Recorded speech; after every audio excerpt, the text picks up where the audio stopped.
We absolutely believe that people, unless coached, will never reach their maximum potential.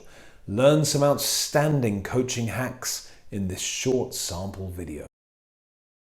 Direct feedback is something that we all struggle with, mainly because we don't want to hurt anyone's feelings or to avoid potential confrontation, and as a result, many bad habits creep in.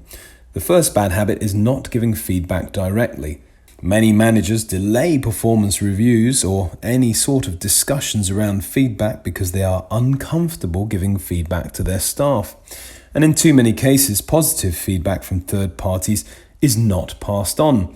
Imagine a boss that, when they gave you feedback or a performance review, would say, "Person A in our company said that you are very difficult to work with.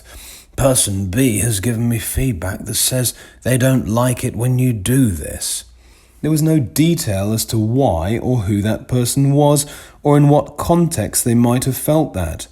This will only ever serve to be demotivating, as it is impossible to address the criticism.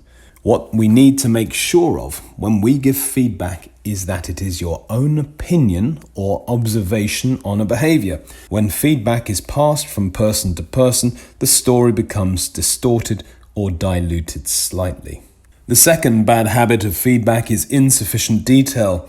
You need to add detail to help the coachee's own mental image of what was going on. For example, saying "you are good at" is not enough, as you haven't defined what good is. It is too vague. What part are they good at? Is it the process that the person is good at or the results? Now, we talked about some of the application techniques in growth mindset, rewarding the journey. What parts specifically were they good at, and what areas do they need to work on? Your role as a leader is to coach, to guide, and to develop your team. As Steve Jobs said, this will not always make you the most popular, but it is for the benefit of your team and your business. So be specific. You're always so nervous when I talk to you, or you don't seem to listen well. Are such broad generalities and are not focusing on specific behavior. They leave the listener wondering what the meaning behind them is. For example, you could change the first to, "You may not realize, but when you talk to me, your hands shake, and it seems as if you are nervous. I can point it out to you next time that happens if it would help." Give examples. On this particular day, or due to this, it resulted in XYZ. The third bad habit of feedback is trying not to offend, so say nothing. If you're trying to be nice to somebody, feedback can be too vague or diluted. Simply provide an evaluation of how the other person has performed. Too many organizations feel that feedback is one end of the spectrum.